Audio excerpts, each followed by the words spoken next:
Today we're going to be making a chicken soup with summer vegetables, and I've got to say it seems to be kid approved. 10 out of 10. Really good. For this recipe, you're going to need a whole chicken. If it comes with giblets, make sure those giblets are out, but if it's got a chicken neck with it, you will want to keep that for flavor in the stock. You'll want mushrooms, 5 cloves of garlic, a fair amount of ginger, zucchini, eggplant, rosemary, leeks, cilantro, and cauliflower. We've also got a bay leaf and some salt. The lemon is for the garnish at the end, a little bit of lemon in a good chicken stock. Fantastic. When you're prepping a leek, which is a type of onion, you want to cut off this tough green stuff at the top. Oops. It doesn't look like an onion. Kind of looks like a green onion, remember? Like a... I don't know what a green onion looks like. I know what a white onion and a purple onion. You're right. It does not look like a traditional onion. It looks like a different type of onion. And honestly, I think it's its own thing. But we've got 2 of them. We're going to cut them both up.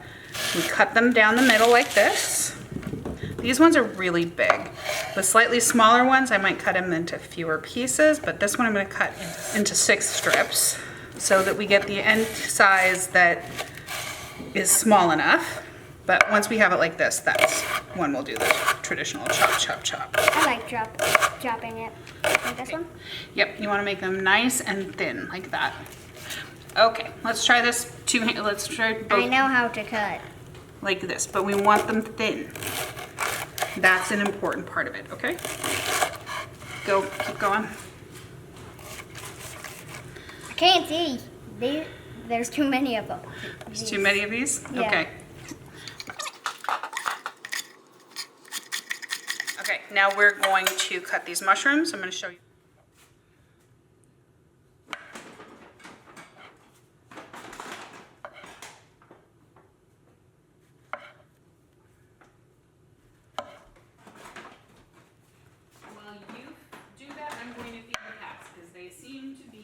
Hungry.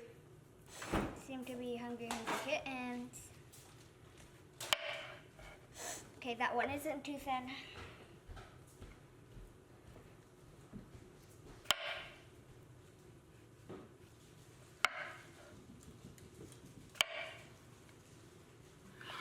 So now I've got 2 cups of chopped mushrooms. I'm going to add them to the leeks. We're going to take half of the eggplant. How do I chop it? Well, we're going to cut it in half like this. Yeah, and then I want it cubed. We want it in cubes. Those are the seeds? Those are the seeds. Yep, those are the seeds. They're so small. They're really small. So I'm going to cut it in sort of 1/2 inch, a little bit more than 1/2 inch slices. I'm going to slice it this way. Can I do the normal chops? Sure. Switching out knives. Whatever knife feels more comfortable in your hand. Do I do it like that? Yeah. So you want about like 1/2 inch or so. I'll help hold it, right? Okay. Great.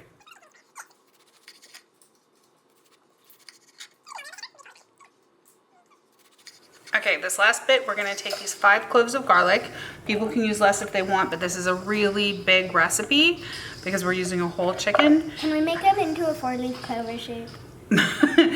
Not in this particular case. We're going to slice them up. Okay. Or we can squish them with a garlic press. Do you want to squish them with a garlic press? Yeah, because I am not putting my fingers that close to a knife. Okay. What does that thing do? So this is a garlic press. Doesn't look like one. It looks like a cheese grater. And you squish that together into the bowl. It's hot.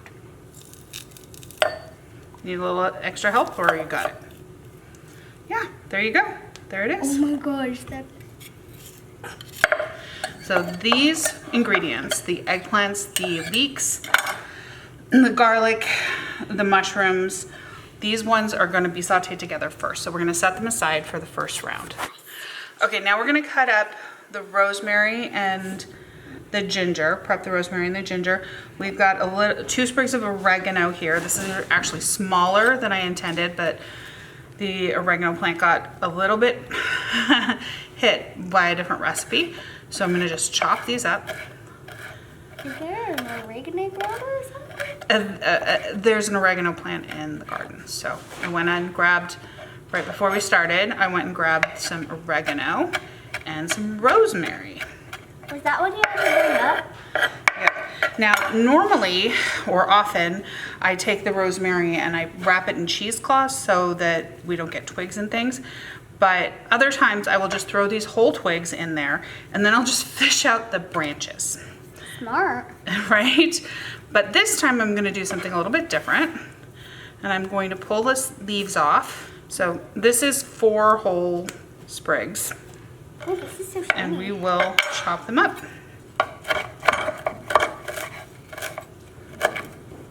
Oh, I love that smell. So with the ginger, normally I would use a thicker piece, single piece of ginger that is, you know, maybe 3 inches long, and then I'd slice it lengthwise after peeling it. But unfortunately, well, fortunately, these are sort of younger, more tender ginger. No one likes ginger. Ginger is very nice and it can be very good for you. So one way to peel ginger that doesn't involve a knife or anything like that is to take a spoon. This one is a grapefruit spoon, so it's got a little bit of serrated edge to it, and just rub it along the edge and it pulls the skin off like that. Can I try? Sure. You want to, there, you're getting it. You want to, you're doing it. It's just a matter of practice. I'm just going to do that.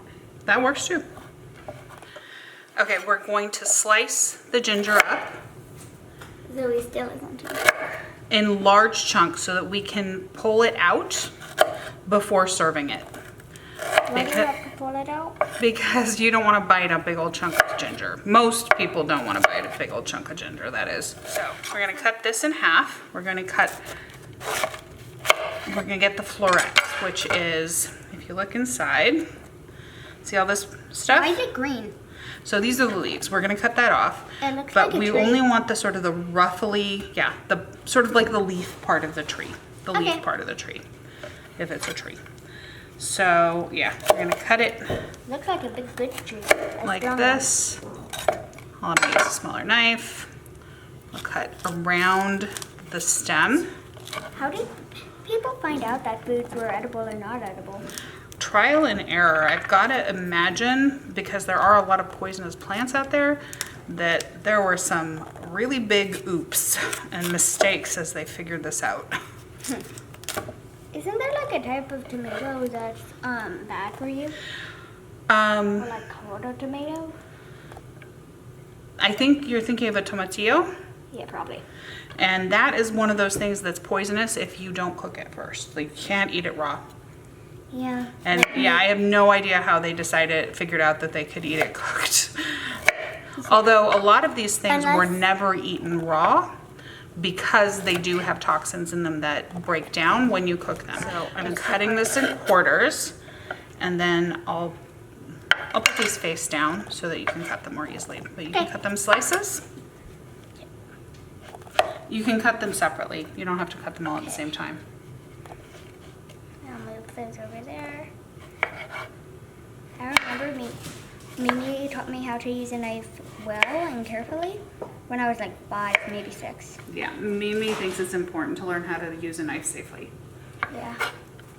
Right, now we are going to take a fair amount of cilantro, and it got a little bit wilty from yesterday, which is annoying to me because it's Harder to fresh cut. from yesterday. So we're going to want 1/2 cup of chopped cilantro. I also like the smell of cilantro. It smells fantastic. Some people actually have a gene that means that cilantro tastes like soap to them. But, yep, so you love tacos, so I know you've had cilantro as an ingredient before. Yeah. And my tia Eva makes really good dishes with them. Yep, I bet she does. And, okay, now we are sauteing the leeks, the mushrooms, and the eggplant in olive oil. And a generous amount of olive oil at that. We're going to let this cook for a fair amount of time. I will stir it from time to time, but I'm also going to put a lid on top of it until it cooks down. All of these things cook down to a much smaller mass and emit a lot of juices that will make up an important part of the broth. So this is cooked down to, I would say, less than half, probably not quite a third, but more than a third, less than half of its previous volume. And it is doing pretty well, honestly. I am now going to add in the ginger to the bottom, the rosemary, the oregano, and the bay leaf. I did add a little bit of dried oregano because I didn't have enough fresh. I'm adding a tablespoon of salt and a teaspoon or half a teaspoon of pepper. See that? I'm gonna give it a mix.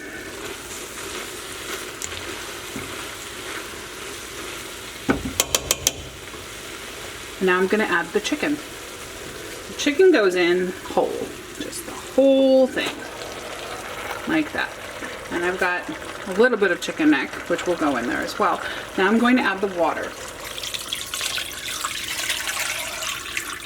I'm just going to cover the chicken. IRL, it looks so good, Auntie. Good, I'm glad to hear that. The air bubbling up at the top is the water coming through the chicken carcass. We're going to cover the chicken just barely. And we're going to bring this up to a simmer. For those wondering the proportions, this is a 6-pound chicken, and that was 12 cups of water. And that's actually really important because if you add too much water, your broth is going to be very thin and not quite as flavorful. So those are the proportions I like to use, and I'm very careful about them. As this cooks, you'll see the bubbles coming up around the edges. I do want this heat up at a simmer, but I don't want it at a full boil at any point. If it comes up to a full boil, it will overcook the chicken and you'll get dry, tough chicken. If you keep it under a boil, you keep it at a simmer, you'll get this lovely tender chicken all the way through, even in the breasts. As it cooks, I'm going to skim off the foam from the top. This allows you, this is a clarifying, and it removes some of the solids in the broth and leaves you with a lovely clear broth, which it just tastes better to me, honestly. That's why I do it, but it also does look beautiful. I have a skimmer for this, but I in the past have just used a spoon like this, and it has worked fine. This has been simmering for quite a while and the chicken has cooked through. I'm going to carefully pull the chicken out. I'm gonna try to pull it from the other side up. This hook is helpful. And I'm gonna put this into a bowl and set it aside. I'm setting aside the chicken to cool for a bit so that I can cut it up and put it back into the soup. At this point, I'm going to add the zucchini and the cauliflower as well as cilantro to simmer in. So this is half a cup of cilantro. Yeah, we're real clumsy tonight. Half a cup of cilantro. You want to pour that in? Whole thing? Yeah, whole thing. There you go. And I'm going to pour in zucchini and cauliflower. I'm going to leave it over a low heat. Stir this in. And while that simmers together, I will take the chicken apart and cut it up to be added back in. But first we're going to give it a few minutes to cool off because it is far too hot to touch. So the chicken is almost cool enough to cut. I'll probably cut it myself and not have any help from my niece because it is a little bit hot to the touch and I don't want her to burn her fingers. I've put the heat up a little bit with the cauliflower and the zucchini. It doesn't matter if it boils lightly with those in there. It's a very different situation than with the chicken.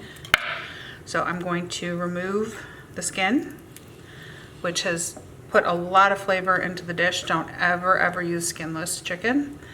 And then I'm going to cut it up, cubits roughly the same size as I did the eggplant, sort of 1/2 inch square, and debone it. And then I'll put it back into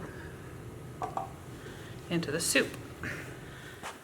So as you can see, The chicken's quite tender, not overcooked at all.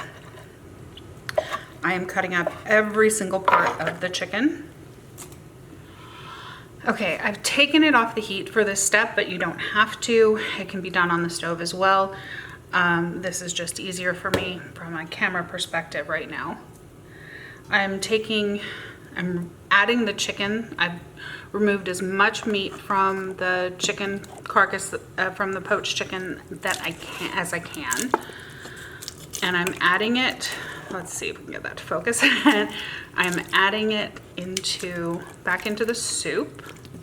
You can let it simmer for a minute longer, but really it's pretty much done. I have been asked about doing this as a slow cooking recipe in a crock pot or some sort of slow cooker. And I honestly have never thought about doing it that way. So I'm curious what you guys think about how would you adapt this for a slow cooker. I think off the top of my head, the first thing that I would do is switch from a full chicken to the equivalent weight of chicken with chicken thighs or chicken quarters with skin and bone, because you need those for the flavor, for the broth and everything. What would you do? Here we have our completed chicken soup.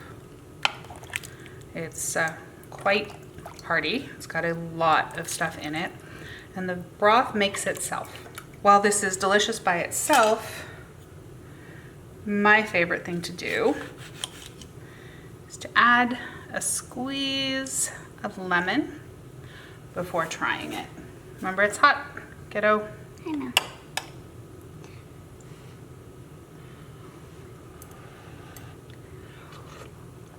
It's good. It's good? Mm-hmm. You like it? Mm-hmm. I'm glad. Now, you might need to add a little bit more salt because this is salt to taste. The 1 tablespoon is just the base, but I think you'll like this. You think they'll like this? Mm-hmm.